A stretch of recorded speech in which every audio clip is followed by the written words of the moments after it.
All praise is due to God, the one and only, and peace and blessings be upon His true prophets and messengers, including Jesus, Isa, and Muhammad. I greet you all with the Islamic greetings. Assalamu alaikum wa rahmatullahi wa barakatuh.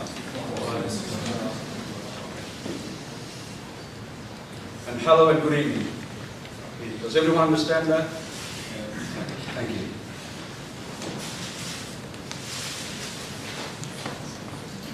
Right, ladies and gentlemen,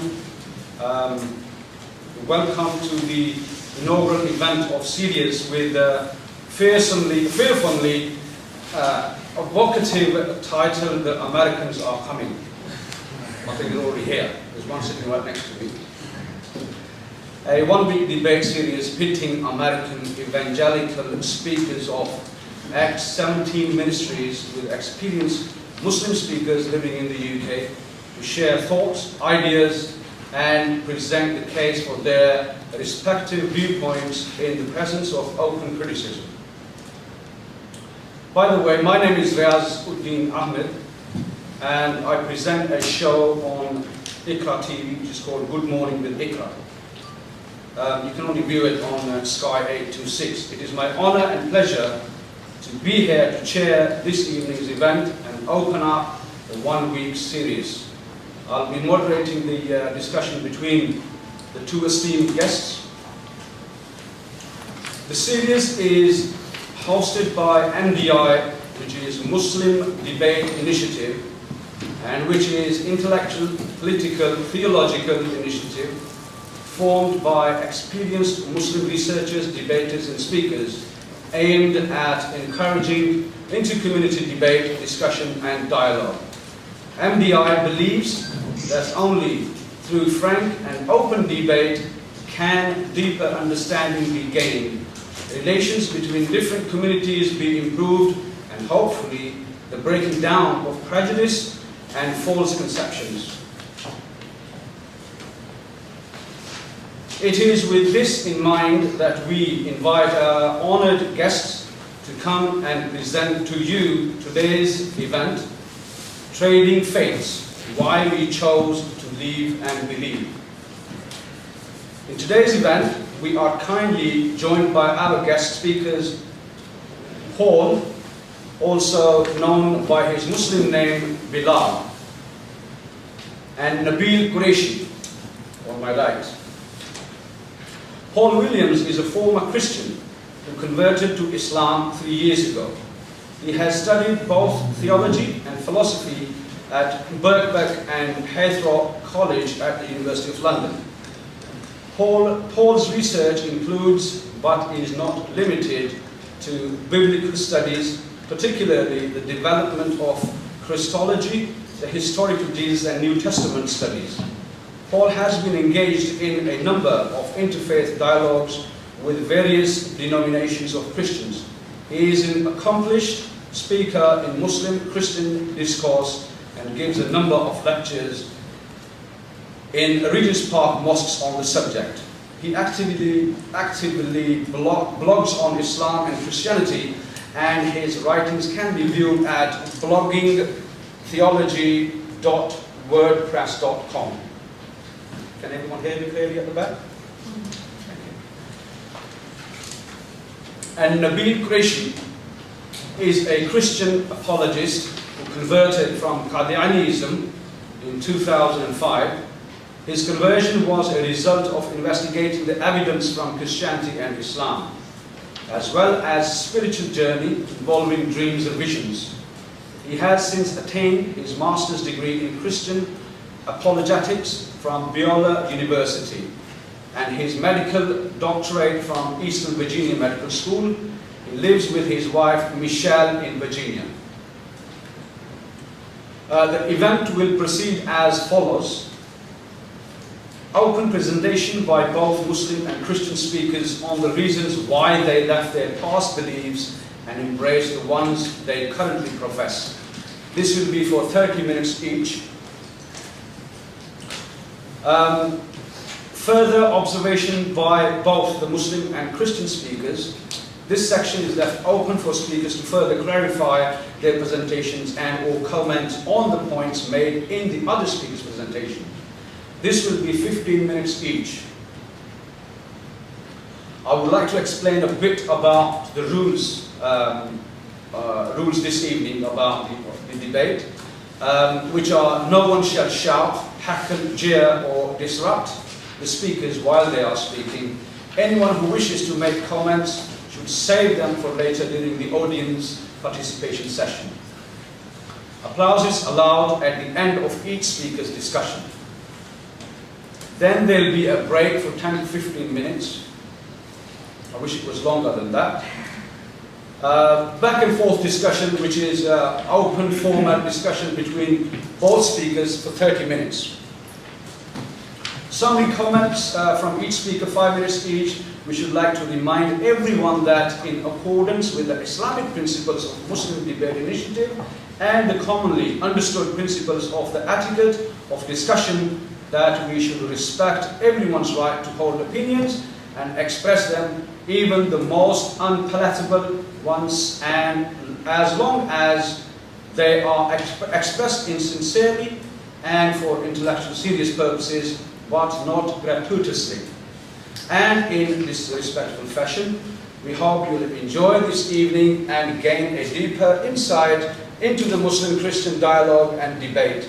Now, without much further ado, I'd like to present the first speaker to you, ladies and gentlemen, and that is Nabil Qureshi. Nabil Qureshi, you have 30 minutes. Good afternoon, everyone. I can't hear you, by the way, so if you respond, I'll help you hear. Good afternoon, everyone. Good afternoon. Grace and peace to you in the name of God our Father.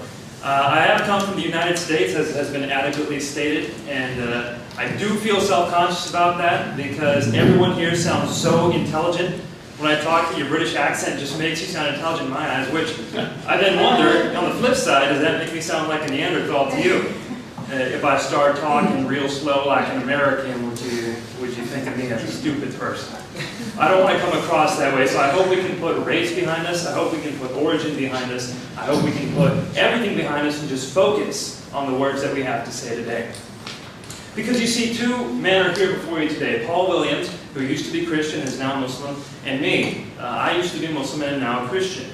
And each of us came to where we are today because of a deep investigation into our faiths, both the faith we left and the faith we accepted. So we'd be doing a disservice to you if we only spoke about why we left, or if we only spoke about why we accepted.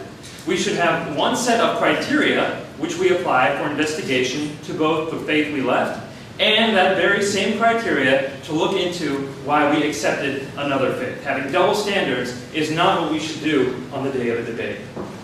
So that's what I hope to do before you today. I hope to give you one set of clear criteria, good criteria, which will make you see why I left Islam and accepted Christianity. And I hope Paul will do the same. Why he left Christianity and accepted Islam. I hope you'll see one clear set of criteria which he applied to both sets. Now you see, I used to be a Muslim. Some people will take offense to that, but I used to say, La ilaha illallah Muhammadur Rasulullah. I used to pray 5 times a day. I believed in the 6 articles of faith, and I tried to do the 5 pillars of Islam. And of course, I read the Al-Hadith and the Sunnah and the Sira literature in order to emulate the Prophet Muhammad. In all these things, I did not hesitate from proclaiming that I was a Muslim. At the same time, I would go around and tell people, Christianity is false. Jesus Christ never claimed to be God. He didn't know when the end of times was. He wasn't able to do a miracle in Galilee. Jesus says, the Father is greater than I. These were direct quotes from the Gospels. And these were things I would go and say to Christians to tell them, you should accept Islam, the true religion. So I came from that position. But then, when I applied a solid set of criteria to investigate both religions, I switched. Why is that? What was the criteria? You see, when I was in university, I met a friend, David Wood, sitting right here. He challenged me. I challenged him. I said, David, you know your Bible is corrupt. And thus began a 4-year conversation that we discussed the evidence for Islam and Christianity, back and forth, back and forth. And in order to investigate the two, I asked myself, well, what is Islam and what is Christianity? Are these religions something that we can test in such a manner to find out which one is true? Well, the best we can do is if we understand that Islam and Christianity are one of those rare gems those religions that are grounded in history. Historical things, if they happened or did not happen, can determine whether or not Christianity or Islam is true. In other words, if Jesus Christ was a real man, and he died on the cross, and rose from the dead, and claimed to be divine, these are all historical claims, then Christianity is true. On the flip side, if Muhammad was really a prophet of God, if he showed the characteristics of a prophet, and if the Quran is truly a book from God, if God revealed the Quran to mankind, then Islam is true. And we can judge these questions historically. We can approach them from a historical investigation. So, at this point, I had to ask myself, how does one go about investigating a historical question? Because that was the fact. These are historical things I was investigating. Well, lucky for me, people had already come up with criteria for investigating history. Historians do this all the time. It's called the historical method. And there are many different ways you can look at the criteria of the historical method, but there are 4 basic criteria of the historical method. If you're taking notes, this would be good to write down. We can investigate history in the same way that a policeman would investigate whether or not an accident happened. So let's follow that analogy. One criteria that a policeman looks for is early testimony. Now, if a policeman comes to the scene of an accident 5 minutes after it happened and he collects information, that information is much more likely to be accurate than if he comes 5 days later. You see, the time gap makes things less likely to be true. Similarly, in history, if we find early documents, they're more likely to contain true information. So that's one criteria, early testimony. Another criterion is multiple sources. If a policeman comes to the scene of an accident and he interviews 4 people, and all 4 people give the same general details, then that's much more likely to be true than if the policeman came and only one person was there to give the story. Does that make sense? Yeah. So multiple sources also are a criterion for investigation. How about this? There's one called embarrassing admission. Let's say one of the 2 people in the car accident says, yes, it was my fault. I'm the one who hit the other person. That person has nothing to gain from stating his fault. He has only things to lose. So why would the person say that?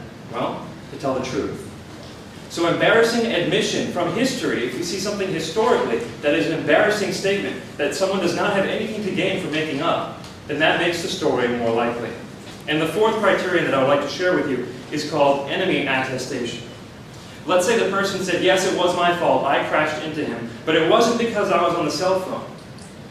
And the person says, it is true, the man was not on the cell phone. So both drivers agree that the one person was not on the cell phone. Now you have an enemy who agrees with you. All of a sudden, that makes your testimony much more likely. Similarly, when we look at historical documents, if we have enemy attestation, then that makes something much more true. So now that we've looked at the 4 criteria that I use to investigate these questions historically, let's look at the issues themselves. Now you may recall I said that Jesus' death, deity, and resurrection are the 3 things which, if all true, make Christianity true. I get that from Romans 10:9 and 10:10, by the way. If any one of those is not true, that Jesus did not die on the cross, did not rise from the dead, or did not claim to be God, Christianity falls apart and our faith, as Paul says, is in vain. So I said, let's test these questions historically. First and foremost, the death of Jesus on the cross. As a Muslim, when I investigated the death of Jesus on the cross, I began to quickly realize something, and that was that, historically speaking, every shred of evidence was in favor of the Christian. There is no reason to believe that Jesus did not die on the cross, and there's every reason to believe Jesus did die on the cross. 1, all the written testimony that we have, as far as what happened to Jesus, shows that Jesus died on the cross at least for 100 years, if not more. That includes Jewish testimony, Gentile testimony, first-generation Christians, and second-generation Christians. We have 4 different sources, in fact 4 different groups, multiple sources within those groups, saying Jesus died on the cross.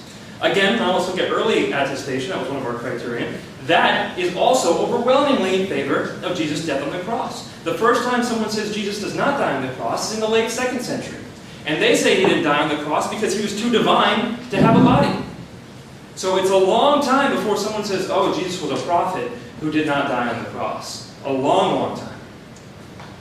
In addition, the practices of Roman crucifixion, as we know them, virtually mandated that every person who was put up on a cross was killed. There is only one exception of anybody who survived a crucifixion, And that person was not given a full crucifixion, because you see, a crucifixion involves flogging, then being put up on the cross, and finally the death blow. In Jesus' case, the death blow was a spear to the side. In the case of the robbers next to him, it was breaking the knees. Everyone who was put on the cross received some sort of death blow. However, the one person who did not survive did not receive a death blow. So out of everyone in history who was put on a cross, they all died. There's no record of anyone surviving.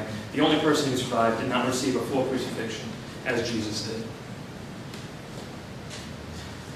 Now, when we look at this evidence, what do we see? Everything written about Jesus shows that he died. Everything that goes along with what happened at the end of Jesus' life shows that he died. There's no shred of evidence to the contrary. What do the scholars say? Is this just a Christian opinion? Far from it. Every single scholar who looks at this historically, now I say scholar, I mean PhD, who studies the life of Jesus, every single scholar who looks into this says, this is one of the greatest facts of history. Let me quote. John Dominic Crossan, who is no friend to evangelical Christianity, says, there is not the slightest doubt about the fact of the crucifixion of Jesus. New Testament scholar Gerrit Ludemann, also an atheist, says Jesus' death as a consequence of crucifixion is indisputable. Marcus Borg, another member of the Jesus Seminar, again not a Christian, states that Jesus' execution is the most certain fact about the historical Jesus. We see these quotations over and over and over again. Of course, no list of quotations would be complete without Bart Ehrman, who says one of the most certain facts of history, one of the most certain facts about Jesus? No, about history, is that Jesus was crucified on orders of the Roman prefect Pontius Pilate. Now what does Islam say about this issue? Chapter 4, verse 157 of the Quran says, وَمَا قَتَلُوهُ وَمَا صَلَبُوهُ. He was not killed, nor was he crucified. Well, all the history stands against this. One would have to wonder, why would a Muslim believe this? And the only answer is, if that Muslim has an agenda, to already believe in the Quran before looking at the evidence. But again, if you come at this as a non-biased person who wants to look at this openly, you would never conclude Jesus did not die on the cross. So here we've seen one of the three facts of Christianity was historically incontrovertible. Jesus Christ died on the cross. Now, that was one of the three facts, death of Jesus. The next is deity. The claim to be God.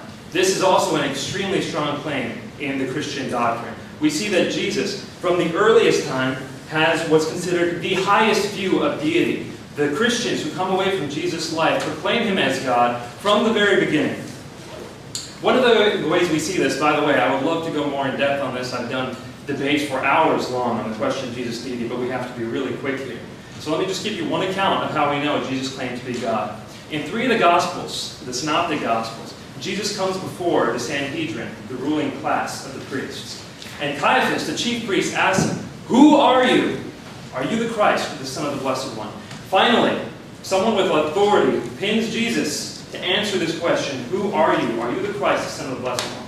And Jesus responds, according to Mark chapter 14, verse 62, "I am, and you will see the Son of Man sitting at the right hand of the power and coming with the clouds of heaven."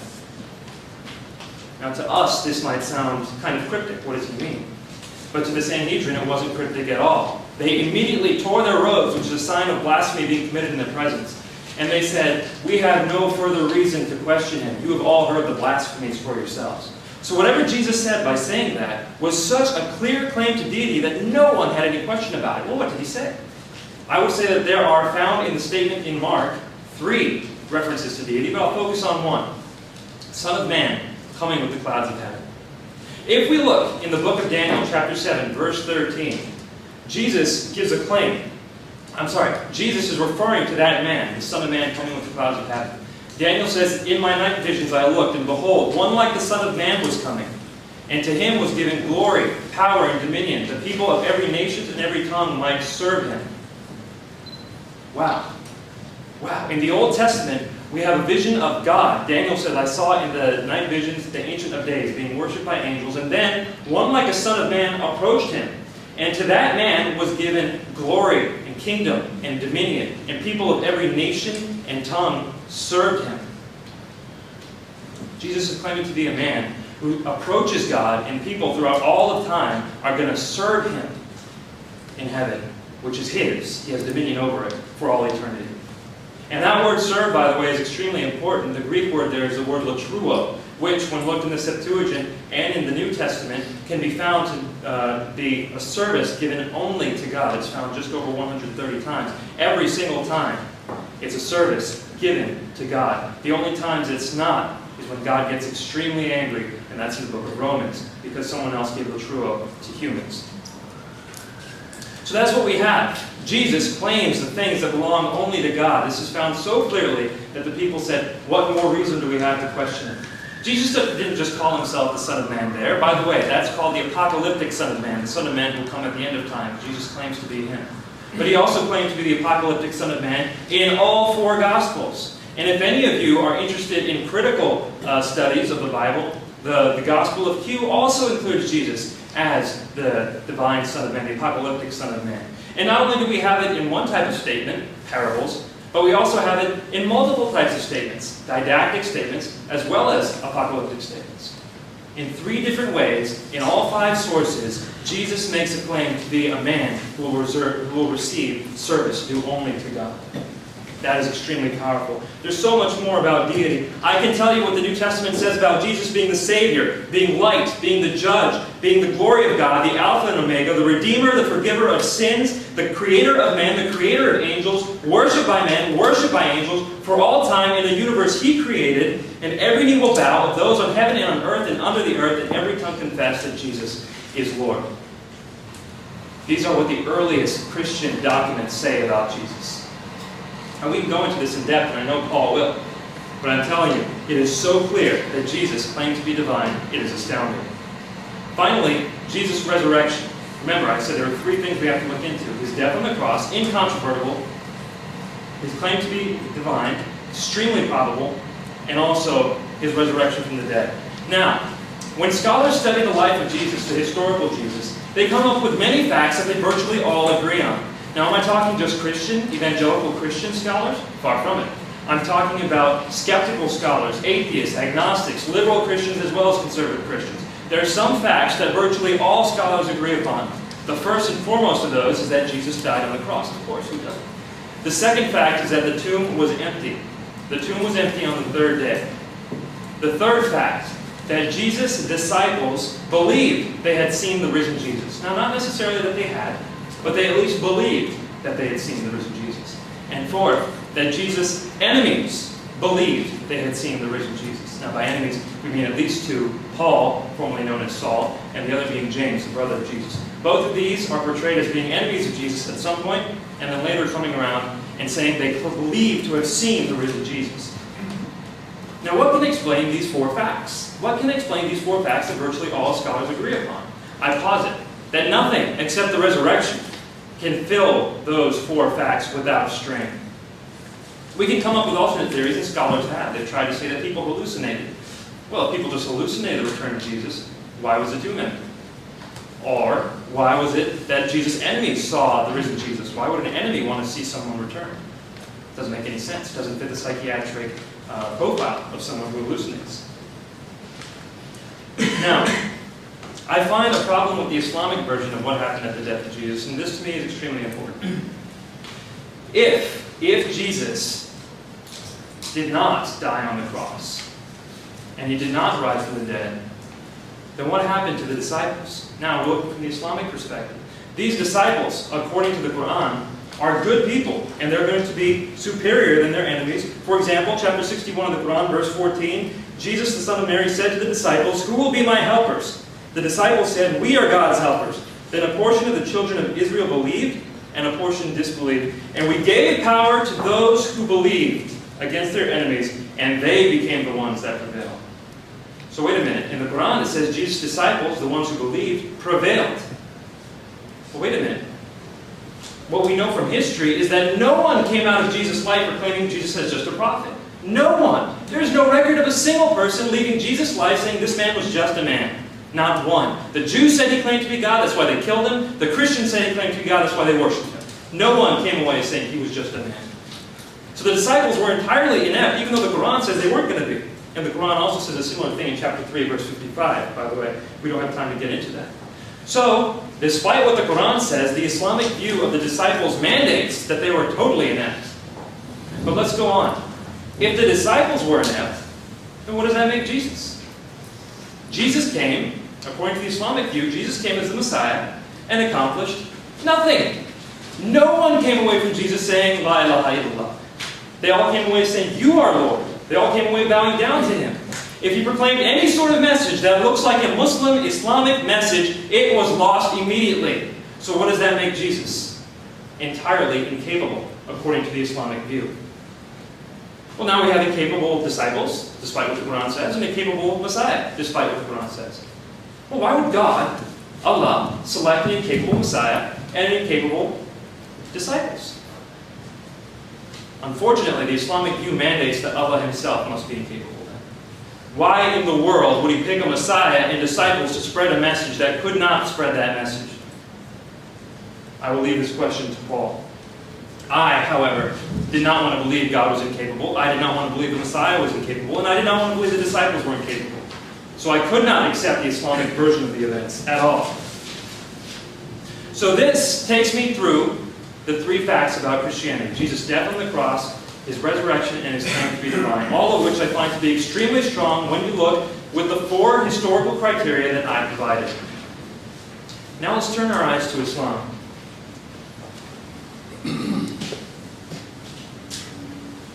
Notice I said that we have to apply our criteria equally to Islam and to Christianity, because we left one and accepted the other. I'm expecting Paul to do the same. When I looked at Islam, I said one of two facts has to be true in order for Islam to be true. Number one, Muhammad was a prophet. If Muhammad is a prophet, then I don't care what else. I don't care about violence in Islam. I don't care about Aisha being young. It doesn't matter. If Muhammad is a prophet, Islam is true. End of story. And what about the Quran? If the Quran is the word of God, then Islam is true. End of story. If the Quran really is a divine word, then Islam is true. So I said, I'm going to look at these two facts. Notice the Christian facts had to be in a chain. These two facts, any one of which, if they stood, would make Islam true. Now, you have to understand, I was Muslim. I never liked talking bad about, of course, I love Muhammad. Muhammad was my exemplar. Muhammad was the one that I turned to for everything I did in my life. Step into the bathroom, right foot first, that kind of thing. But now, I still have these residual feelings. I have these residual feelings to not talk poorly about Muhammad. I have not, ever since becoming a Christian, stepped in public and talked poorly of Muhammad. This is residual in me. Also, my parents are still Muslim, and I don't want to dishonor them. So what I'm about to say, I want you to understand, is not something that I go around saying to everyone. I don't like doing this. But I want to tell you why I felt Muhammad was not a prophet, and I'm not going to go into depth. I'm only going to cover 2 points, to me, adequate to show that Muhammad was not, in all probability, a prophet. First and foremost, it's Muhammad's first claim to prophethood. I know you're all aware of what happened when Muhammad realized he was a prophet for the first time. But for those of us who aren't aware of this, let me rehash the story. Muhammad, known to be a Sadiq amongst the Meccans, was going and praying in the Ghar Hira, a cave of Hira, just a little far away from Mecca. He prayed there regularly. He was a known monotheist, and he meditated. He was there one day, and this is what we find in Sahih Bukhari. Suddenly, the truth descended upon him while he was in the cave of Hira. The angel came to him and asked him, Iqra. The prophet replied, I do not know how to recite, or read, depending on your translation. The angel caught me forcefully, says Muhammad, and pressed me so hard that I could not bear it anymore. He then released me and asked me again to read. And I replied, I do not know how to read. Whereupon he caught me again and pressed me a second time, till I could bear it no more. He then released me and asked me again to read, but I replied, I do not know how to read. That was the third time. So then he says, in the third time, he says, okay, what then shall I read?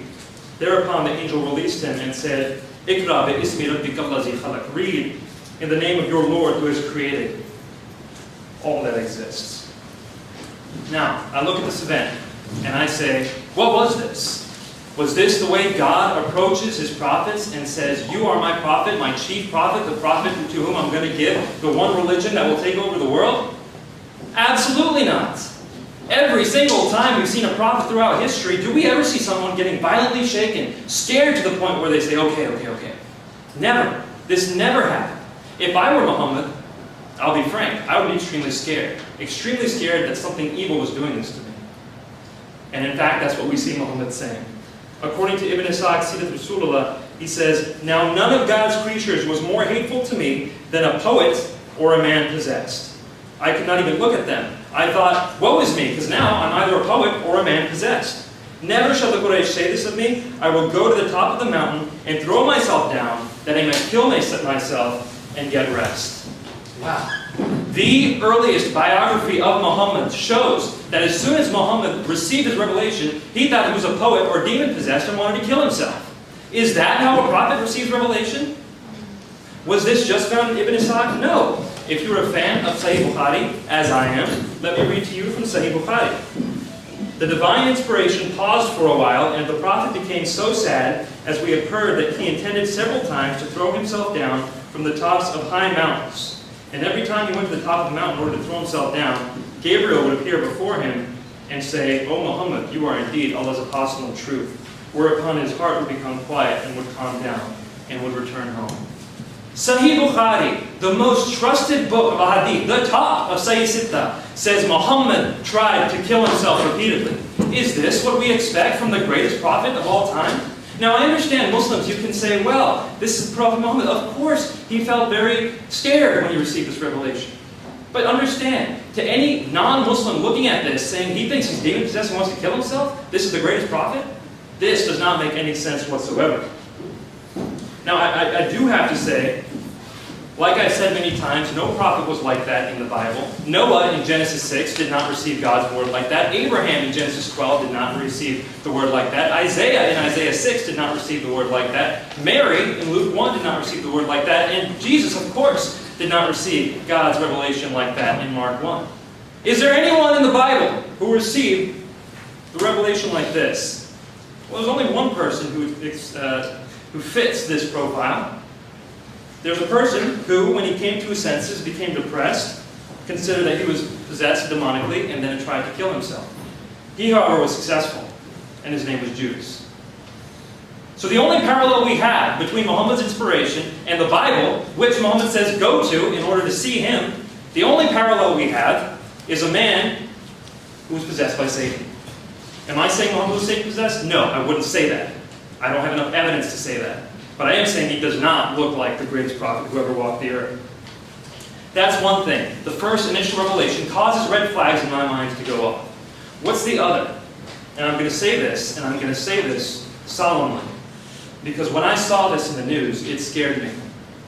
At the turn of the year, January 1st, 2009, David and I were studying together. And we saw a video of people marching through London saying the words, "Khaybar, Khaybar, Ya Yahud, Jaish Muhammad, Salfi Yahud." What is this? What is this a reference of? Why were these people saying this? Well, I looked in history to see what they're talking about, and they're talking about the Battle of Khaybar. In the Battle of Khaybar, now I'm pulling together multiple sources, any of which I'd be ready to share this with. David and I went through this extensively to make sure we didn't say this incorrectly. But Muhammad went to Khaybar, where men, Jews, were outside. These are the men who had been expelled from Medina, some of them were. And these men were not prepared for battle. They were out doing their daily tasks, digging or what have you. They saw the Muslim army, they headed back entirely unarmed. Muhammad came, killed everyone, took the women, ransomed, and decided to divide them up amongst his men. Dia, one of Muhammad's men, came up to him and said, "Muhammad, I want a woman from these women we have just conquered." Muhammad said, "You can have any woman you want." Dia then picked a woman named Safiya. When Muhammad heard how beautiful Safiya was, he said, "Not that woman. Pick any other woman. I'll pay you 7 slaves for that woman. You pick any other woman. Safiya is mine." Then, as Muhammad left Khaybar and was going back to Medina, he paused and made her his wife.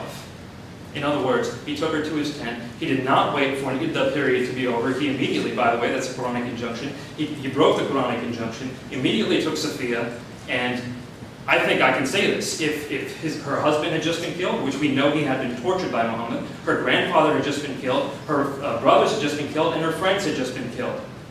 She does not want to have sex with this man. He raped her that night. Now, as a Muslim, I'm looking at this information, not specifically this, but other cases in which women captives were raped. And I think, can this be the religion of God? Does Muhammad look like, to me, the chief prophet? Understand, I was a Muslim when I was asking myself these questions. And I said, there is no way this man is the chief prophet. There is no way I can live my life based off of the actions of this man, which is what I'm commanded to do as a Muslim. Finally, I only have a minute and some left. Let me tell you about the Quran. I had believed things about the Quran that many of you probably believe. That there has been no corruption in the Quran. That there have been no changes. Well, let me tell you, as I started to investigate these facts, I found right off the bat in Sahih Bukhari, Muhammad chooses 4 teachers of the Quran. 4 teachers. He says, if you're going to learn the Quran, go to these 4. He names Abdullah ibn Masud first. 4th in that list, he lists Ubay ibn Ka'b, who he says is his greatest of reciters. So he's one of the 4 greatest teachers and the greatest reciter, and Abdullah ibn Masud, the greatest teacher. Well, what do we find about these men when the Quran was being collected? Don't forget, after Muhammad's death, all the Quranic manuscripts that were in Muslims' possessions were destroyed, burnt. Not a single one of them remained. One man was able to commission a group of people to collect the Quran and write in it anything. Some people would say he was accurate in recording it, but we don't know. All we can say for sure is that Uthman got a bunch of people to rewrite the Quran. So what did Muhammad's chosen teachers have to say about this? Well, we can find in Sahih Muslim that Ubay ibn Ka'b read parts of his Quran that are not found in the Quran today. We can find from Jami' al-Tirmidhi that Ibn Masud says the Quran that there is today, in other words, Uthman's Quran, the ones that you have in your hands, is a deception. Do not give it up. We have verses missing. We have chapters missing. Ibn Masud said there should be 111 chapters. Ubay ibn Ka'b said there should be 116 chapters. The earliest group of Muslims, the one Muhammad picks to teach the Quran, cannot agree on what the Quran is. So in the last 10 seconds, let me tell you this. The evidence for Christianity, the more I looked, the stronger it got. The evidence for Islam, with the same criteria, the more I looked, the weaker it got. I will now ask Paul Williams to compare and let me know what he says about his search.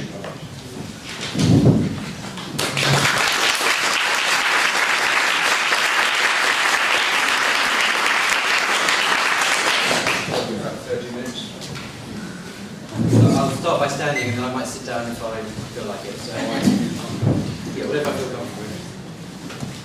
Bismillahirrahmanirrahim. Good evening, ladies and gentlemen. Assalamu alaikum, brothers and sisters. I would like to begin my opening statement by declaring that I bear witness that there is no God but God, and that Muhammad is the messenger of God. And I'd like to extend a warm welcome to Nabi, to the country where the Pilgrim Fathers once set out to inhabit the new world where he now lives. Donald Rumsfeld, your erstwhile US Defense Secretary, once described Europe as the old world. I hope you find that there is life in the old dog yet. It's important to me to make clear at the outset that though today I fully accept the faith of Islam, this does not entail my complete rejection of my former Christian beliefs. Not all of them anyway. I still accept as true many key Christian doctrines, such as the existence of a God who created the heavens and the earth, the prophets of Israel, and in broad outline the history of Israel as recounted in the Old Testament. I believe the Bible contains words from God and words from men, the latter being fallible and occasionally wrong. This view is probably shared by most Christians in the UK too. I still agree with the Apostle Peter's momentous declaration of faith in Jesus, as we read it in Mark's Gospel, chapter 8. But what about you, Jesus asked. Who do you say I am? Peter answered, you are the Christ. I regularly read Jesus' teaching in the Synoptic Gospels and marvel at its spiritual depth and truth about God. I still pray to the same God as I did now when I was a born-again Christian. I have great respect for Christians I count as friends, including a Roman Catholic priest and the Reverend Dr. Steve Latham, the pastor of Westbourne Park Baptist Church, where I became a Christian. But I've come to believe in all sincerity that some of my former beliefs were mistaken.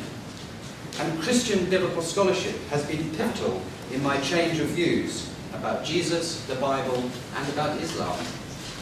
So if you indulge me for the next 28 minutes, I'll briefly tell you how I came to revise some of my understandings about God and his revelation in the light of the greater truth that he, in his mercy and love, led me to discover. I was not brought up as a Christian, but in my early 20s I started to search for spiritual truth and for the God I did not know. One day I visited my local Baptist church. I liked what I saw.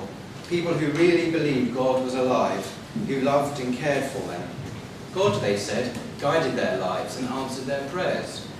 Clearly, these Christians had something I didn't have, and I wanted it too. Eventually, after a year of questioning and study of the Bible, I prayed the sinner's prayer and became a born-again evangelical Christian. But it was not all plain sailing. Even before I became a Christian, my close reading of the New Testament had revealed serious problems about what I was being asked to believe concerning the Bible as God's inerrant word. I remember clearly one Sunday morning after the service at the church, this was a few months before my conversion, approaching some leaders in the church, and with a fatal flaw I saw in their belief about Jesus being divine. Let me explain what I mean. I've been reading the Gospels and love the teaching and wonders I discovered there, but I came across passages that seemed to suggest that the New Testament, and even Jesus too, had made a serious error. Reading Mark 13 in the Bible and the parallel passage in Matthew 24, we see that Jesus predicted the destruction of the temple, the Jewish temple, and immediately afterwards, we're told, the Son of Man would return and the end of the world would happen, all within the generation of those then living in the first century. C.S. Lewis wrote that this is the most difficult passage in the entire Bible for Christians to read because it suggests Jesus was in error. Yes, of course, the temple was destroyed by the Romans in AD 70, but Jesus had not returned. This disturbed me and led me to study commentaries and apologetic works in my search for a solution. But I could find no answer to this problem that really addressed the issue in a way consistent with an error-free Bible. However, my hunger for a loving relationship with God was such that I put this issue on the back burner and became a Christian anyway. My pastor, who knew of my struggles, commended me in making a decision for God despite my misgivings. So I became a fervent, committed Christian. But I developed a split personality. On the one hand, I was quite fundamentalist, defending the inerrancy of the Bible, salvation through faith alone, and the deity of Christ. Yes, I was a Christian apologist too. I loved Christian apologetics. But on the other hand, I pored over academic texts by Christian theologians and biblical scholars, trying to find solutions to the increasing number of problems my evangelical reading of the Bible brought up. I discovered that Paul, in his letters, thought the world was going to end in his own lifetime too. See, for example, 1 Thessalonians 4:15 and 1 Corinthians 15:51. If you have Bibles, I would encourage you to look these issues up. The letters of James and John similarly speak of the imminence of the end, but they were obviously mistaken. So the Bible contains serious errors about God and eschatology. Then I discovered that virtually all New Testament scholars had recognized this problem generations ago, and the braver ones admitted that there was an error at the heart of the New Testament's message. People like Jimmy Dunn, Keith Ward, the list is endless. Oh dear, my mental conflict became deeply entrenched as I felt my fundamentalist worldview was under serious threat. Furthermore, my studies revealed that virtually all New Testament historians, even the most conservative ones like F. Bruce and Howard Marshall, did not think that the historical Jesus uttered those famous I am statements in the Gospel of John. And I noticed my colleague here tonight admitted ever mentioning any of the I am statements. He normally does in his speeches, because we've discussed this before, and I think he realised that these are dodgy in terms of biblical scholarship. I realised these scholars had a good point. Now let me digress for you a second to give you a little bit of background information. The official Christian doctrine, firmly established at the Council of Nicaea in 451 AD, is that Jesus Christ was both man and God, having two complete natures, one divine and the other human. This doctrine involved the further doctrine of the Trinity, with Jesus as God the Son, the second person of the divine Trinity incarnate. This has been the Orthodox Christian belief ever since, with those in the past, and indeed within the Catholic Church today, questioning it have been persecuted as heretics. In recent decades, however, in the light of modern historical study, which really commends, modern historical study of the New Testament and of the early church, there has been a good deal of new thinking. Let me share some of this with you. It is now widely agreed among New Testament scholars that Jesus himself, the historical individual, did not think of himself as divine and did not teach anything like the later doctrine of the Incarnation. The New Testament sayings in which Jesus seems to claim divinity, such as, "Who has seen me has seen the Father, I and the Father are one, I am the way, the truth and the life, no one comes to the Father but by me," are all in the fourth Gospel, the Gospel of John.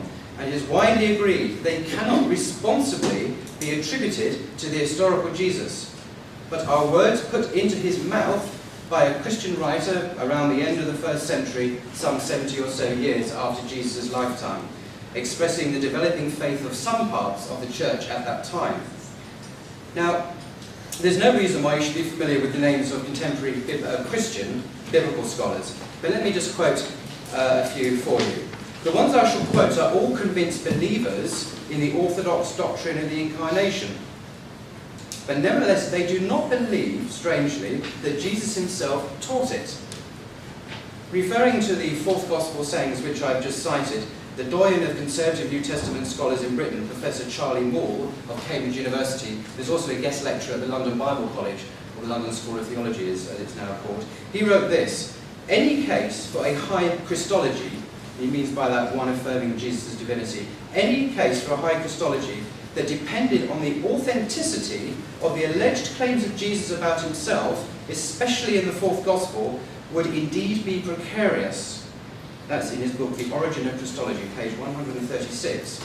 Then a former Archbishop of Canterbury, Michael Ramsey, who is himself also a distinguished New Testament scholar, wrote quite bluntly, "Jesus did not claim deity for himself." That's in his book, Jesus and the Living Past. And one of my favourite, my most favourite New Testament scholar, the generally conservative scholar, Professor James Dunn of Durham University, says in his book, Christology in the Making, which I have a copy of here. It's a big weighty tome. I do commend it to you, to everyone to have a read.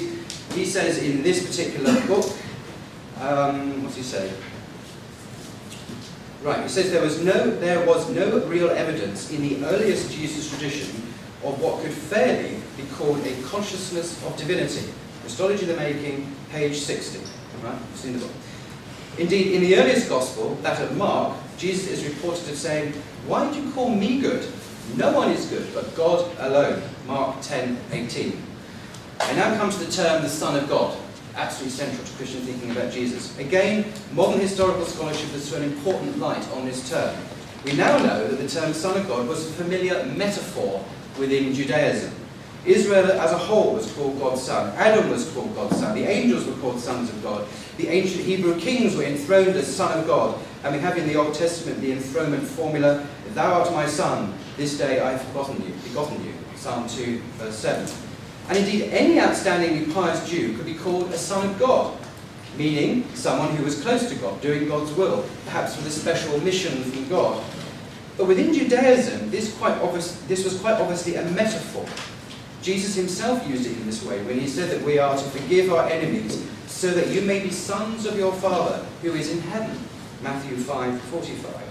Again, we see in this prayer, the prayer he taught his disciples, "Our Father who art in heaven." Now, in this metaphorical sense, we can all speak of God as our Father.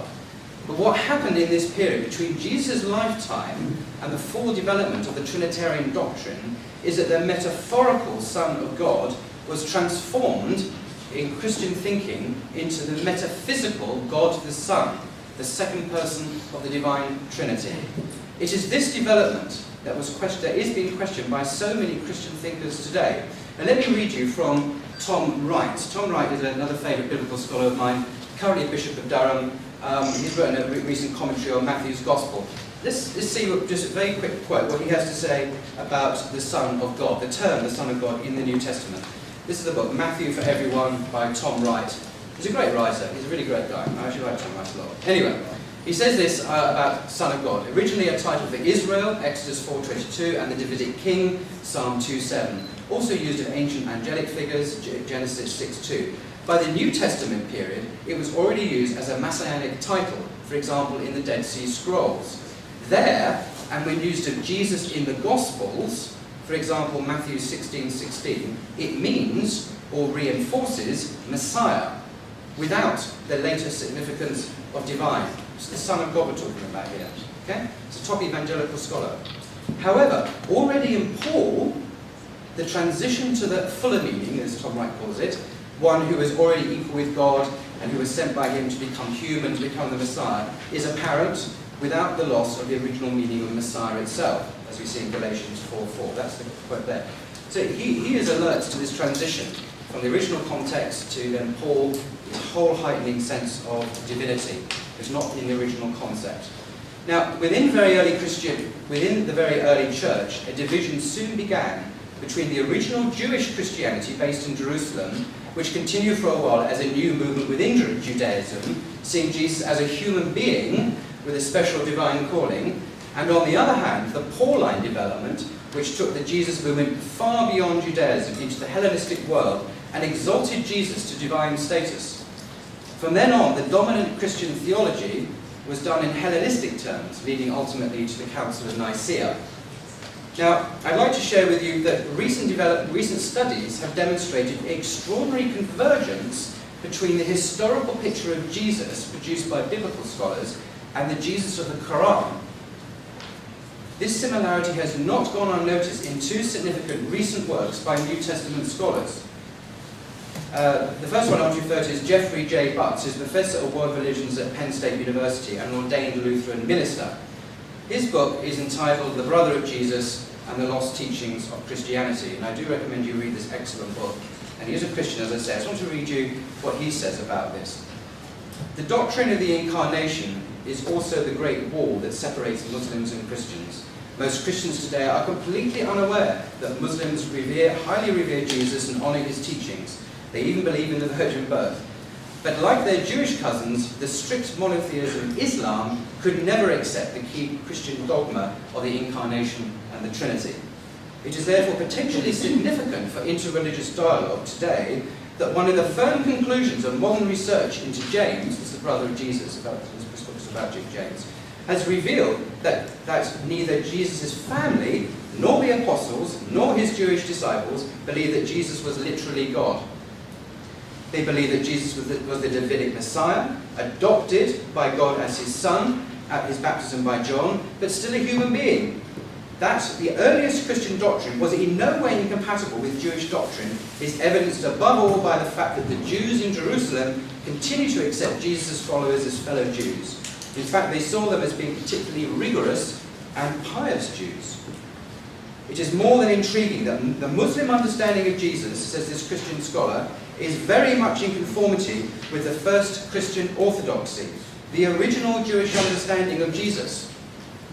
If Jewish Christianity, he speculates, had prevailed over Pauline Christianity, history would likely have been written quite differently. It is quite likely that such atrocities as the Crusades, the Inquisition, and the Holocaust would never have happened. If the Jewish Christian understanding of Jesus had prevailed, Jews and Christians might never have parted ways, and Islam would never have become Christianity's perceived enemies.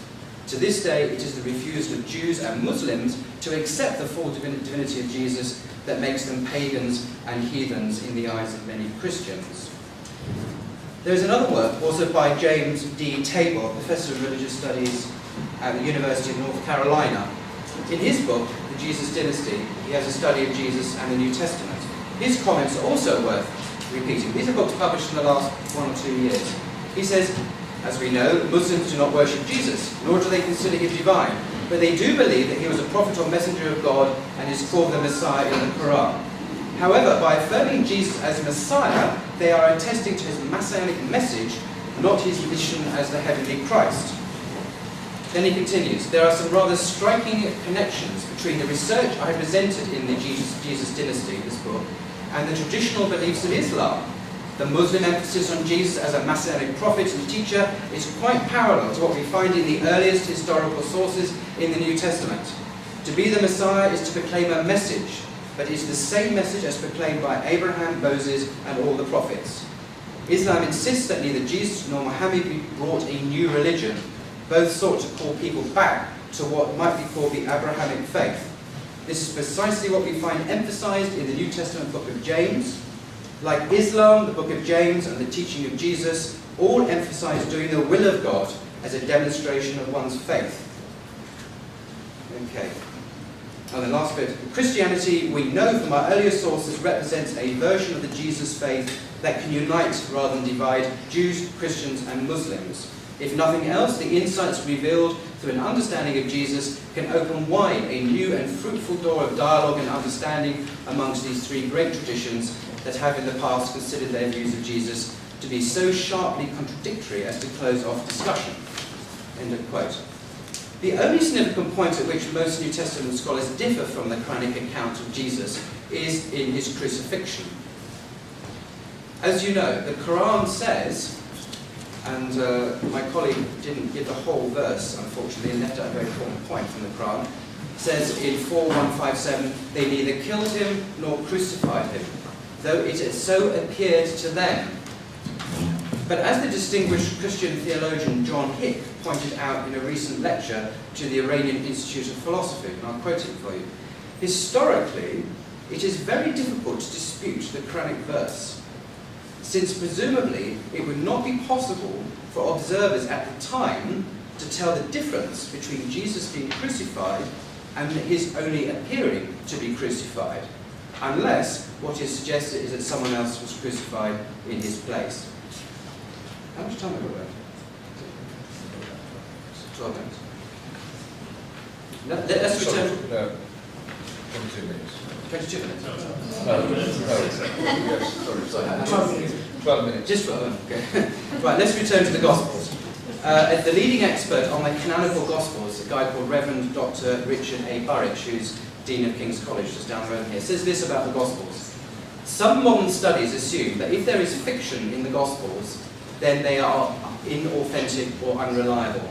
However, closer attention to literary criticism shows that no one wrote a classical biography to provide a documented historical text as we might capture something with a tape recorder, but rather in an attempt to get inside the person. Thus, John, this is the Apostle John, the author of the Gospel of John, his stress on truth is not about documented fact, but about the higher truth of who Jesus is, which is why he writes in a biographical format. He says, for him, Jesus is the way, the truth, and the life. So his Jesus says these words." You get what he's saying? Okay, that's what he thought Jesus was, and he has Jesus said. This is the way they wrote in the ancient world. Evangelical New Testament scholar F.F. Bruce, in his commentary on John's Gospel, makes a similar point. In fact, it would be a lot easier for me to list a handful of scholars in the world who disagree. So you might guess how I felt when my simple belief in the gospel message preached by Billy Graham was so rigorously shown to be flawed.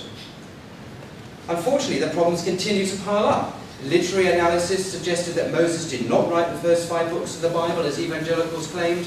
Historical analysis suggests that New Testament Christology had developed and grown from a low Christology in Mark, and I know this point has been raised earlier, and I'll come back to that, to a high one in John.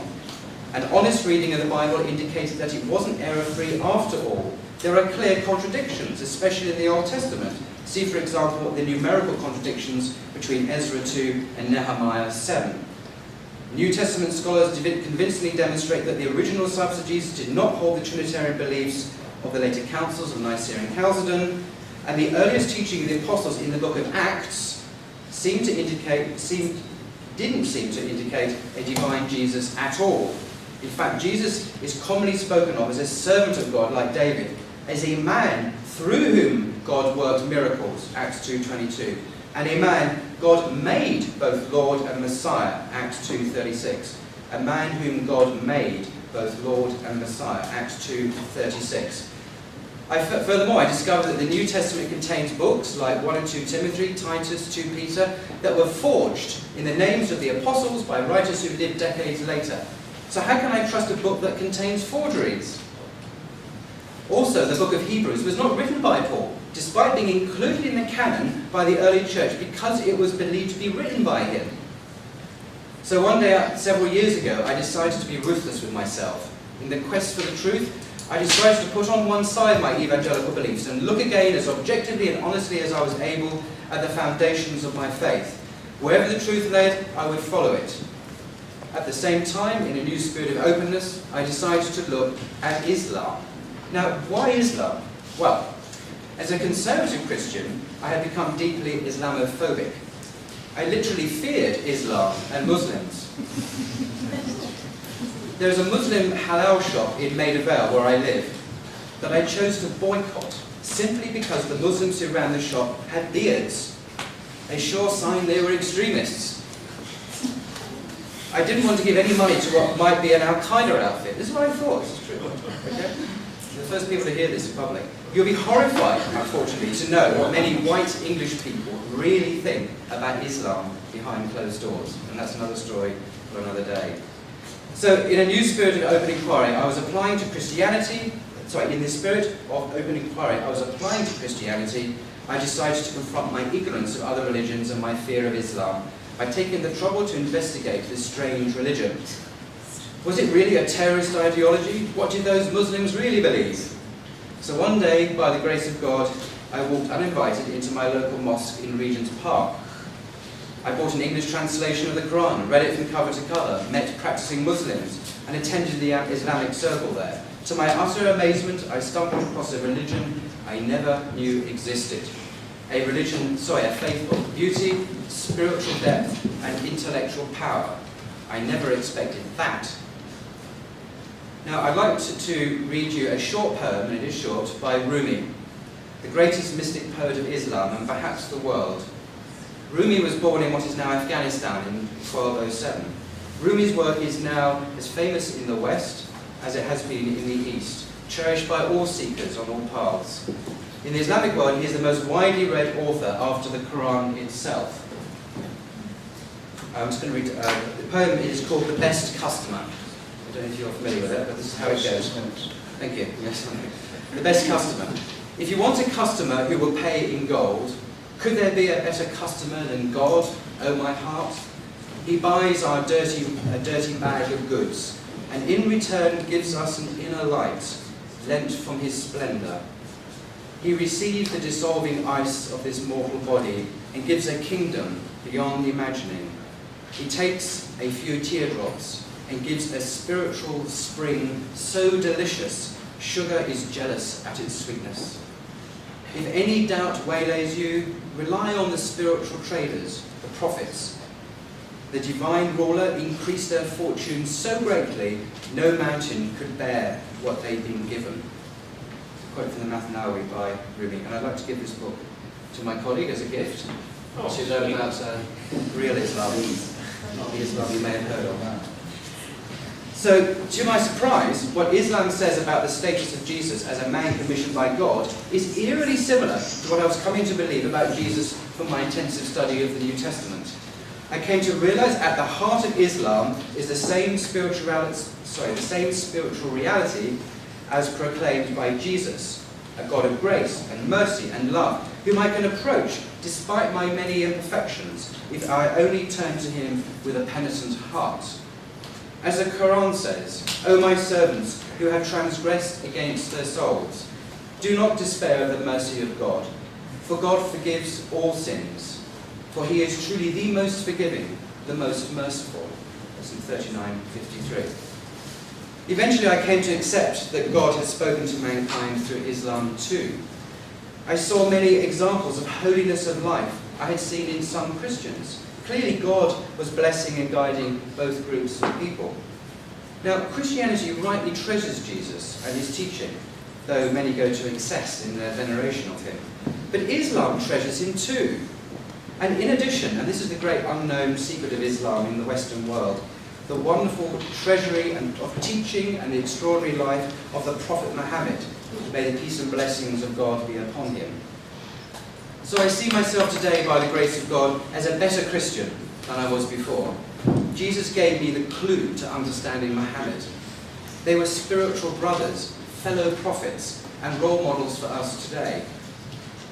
I thank God, the most merciful, the most compassionate, for blessing me with the treasury of wisdom that is the Holy Quran. I thank God for leading me out of the errors of my past beliefs.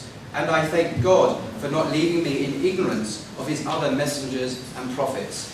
And above all, the seal of the prophets, Muhammad, peace be upon him. Nabib, like myself, is a fellow seeker after truth about God and his revelations to mankind. And in that spirit, I would like to give Nabib a book.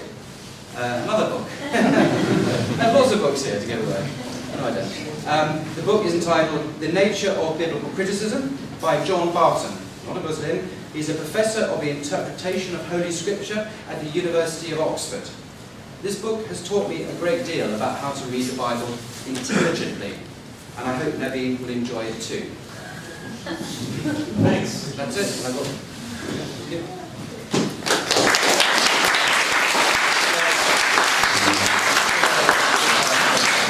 Thank you very much, Naveen, and thank you very much, Paul.